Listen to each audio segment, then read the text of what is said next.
Travis Wingedzel.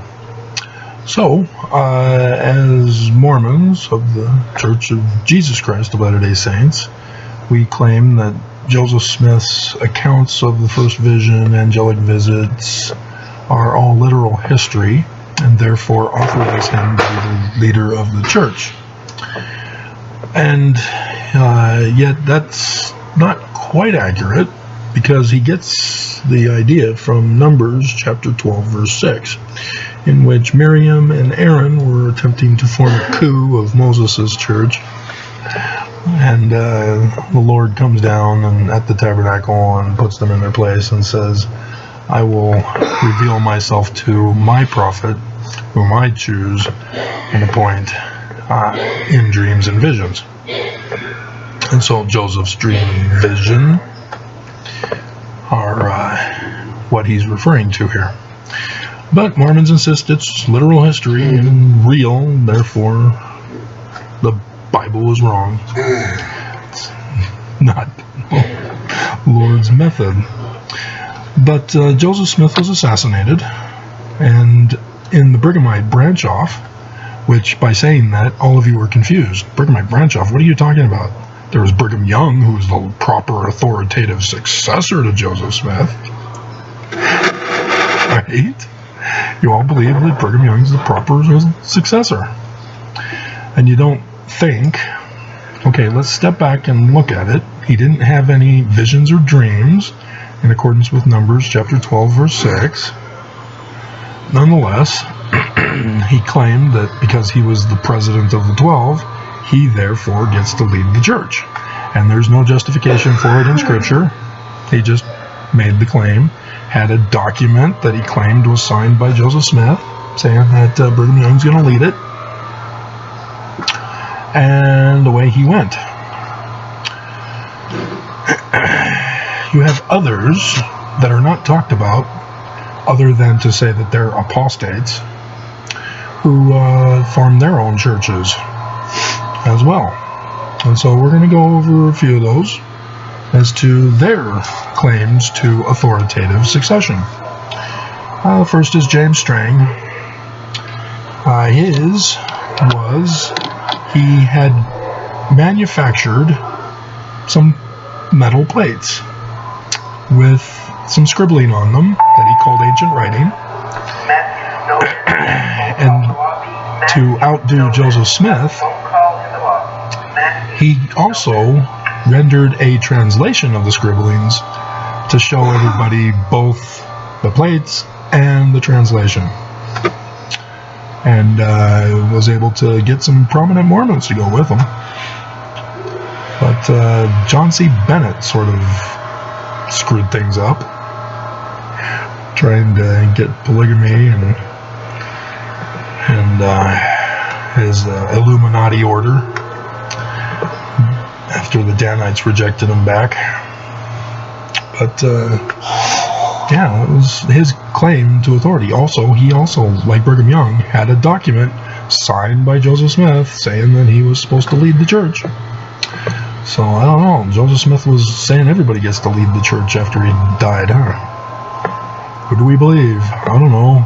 I was born Brighamite, I'll die Brighamite, right? And James Strang is wrong because he's not Brighamite. And so, who's next? Sidney Rigdon. Should have been first on the list. Sidney Rigdon is the major author of the Book of Mormon, in accordance with linguistic science.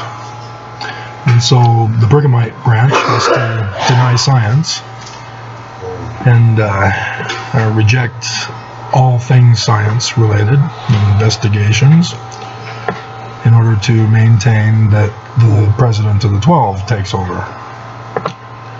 But Sidney Rigdon was from the beginning, despite being baptized in December of 1830. But you should have caught on that Sidney Rigdon, upon joining the church, got to do all of his lifelong heart's desires, almost as if he was getting paid for something he had done for the Smiths. Yep. Yeah, he got to to revise the Bible, as he left Alexander Campbell's Baptist religion over that argument. Campbell only wanted to do the New Testament, and Rigdon wanted to do the whole thing. So that's the revised version of the Bible, which is Sidney Rigdon's, with a little help from Joseph Smith Sr., because that's who had to rewrite the 116 pages after Junior and gave them up to Martin Harris. And so Rigdon was merely a preacher.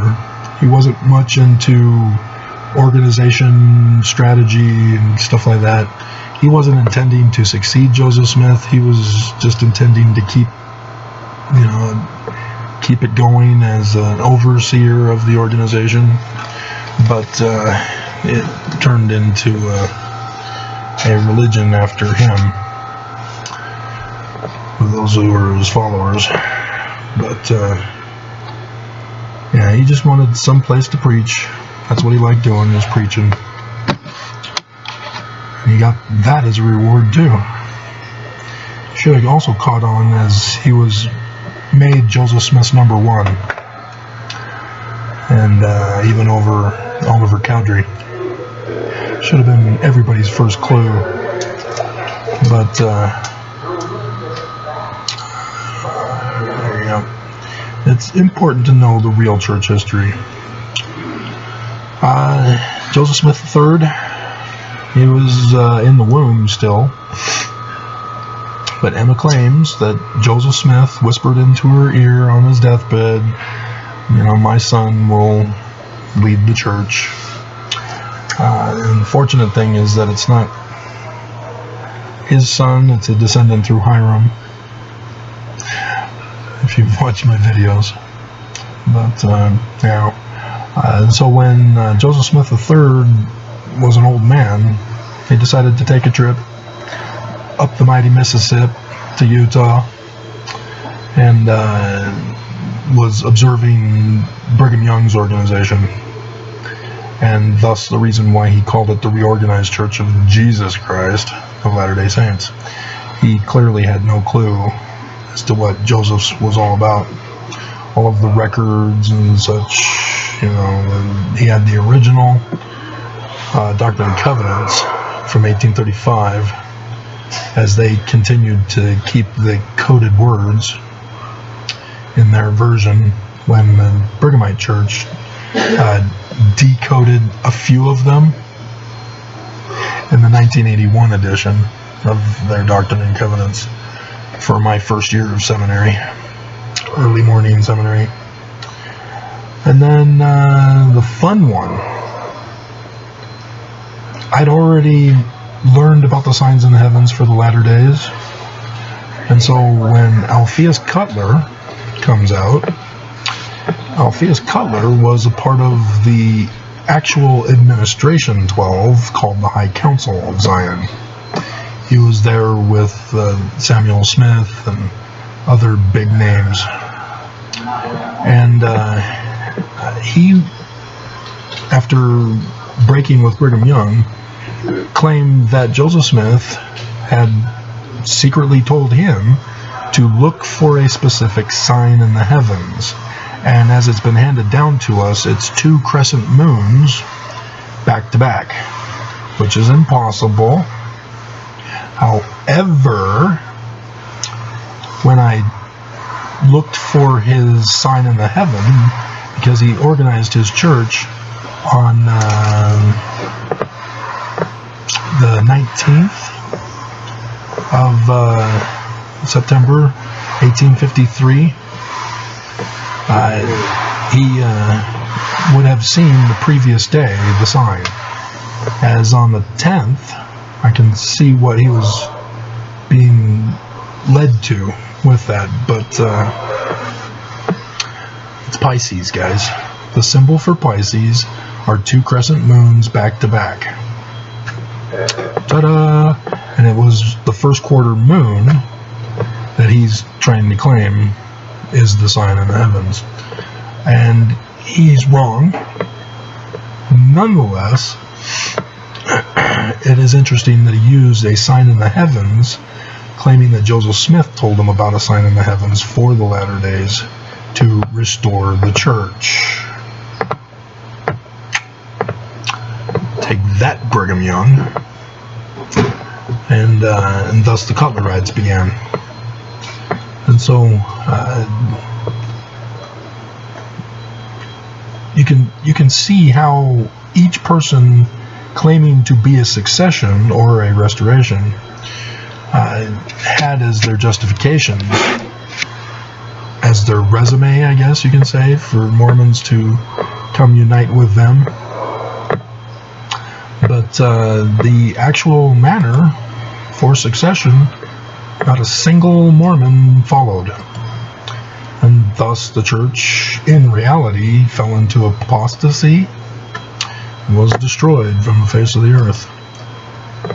But section 107.22 is the answer that nobody decided to follow.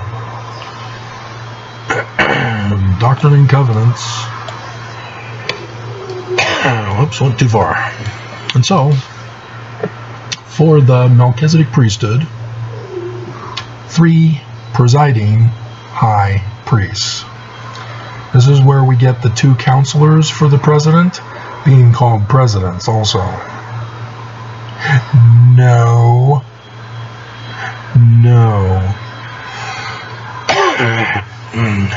You have to read it as it's from the Joseph Smith papers even. And it's very clear of the Melchizedek priesthood.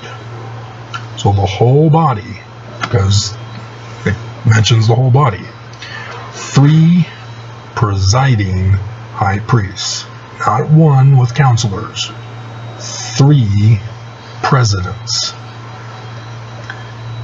And if you're wondering why 3 presidents, we can only obey 1 master. Otherwise, we'll hate the others and love the one and love the other and hate the one. But it has to do with verse 27. Every decision made by either of these quorums, and he's only talking, the Joseph Smith and the Joseph Smith papers get the background on this. He just organized and gave licenses to the elders in the 12 and the 70. That's why only the 12 and the 70 are mentioned here. Church sort of leaves that part out. But in any quorum, there must be a unanimous voice. Otherwise, no decision can be implemented. You sit in limbo until everybody's agreed on what to do. And thus the need for not 1 ruler over the church after Joseph Smith is gone, but 3 until the latter days, when the Mormon Christ to restore the church from the great and abominable church, saving the Mormons from their blindness, who refuse to go in 2020 to build Zion so that it'll be all ready to go in 8 April 2024, the latter day sign in heaven. But nonetheless, how are they appointed and ordained? Well, it says, chosen by the body. This is the great priesthood meeting, guys. Every time there's a death of the president of the church, the whole Melchizedek priesthood, all of the quorums, gathered together in conclave. They seal the door, and Tom Hanks investigates the murder for the signs and symbols. And they vote. This is where they came from, guys. See how it got twisted up?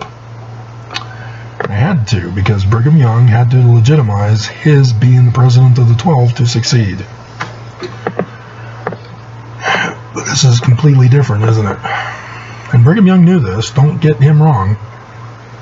He's not innocent in just making a human error in interpretation. Because it's for all quorums. Each quorum votes for who their president will be. Just one. And that's what happened in 1838 when Brigham Young began the coup of the church leadership positions. He had booted out the guys who wouldn't vote for him so that he would be voted for with the remaining majority, because it also talks about needing a majority to form a quorum. And he became the president after booting out Thomas B. Marsh by the Danites, threatening him. And so he knows the process. Don't think he's innocent. So, alrighty. It's that simple. It's not a complicated administration. It's only complicated when others justify their taking over. They can't just start their own church. They had to attach themselves to Joseph somehow in order to take Mormons with them. And thus began the problems.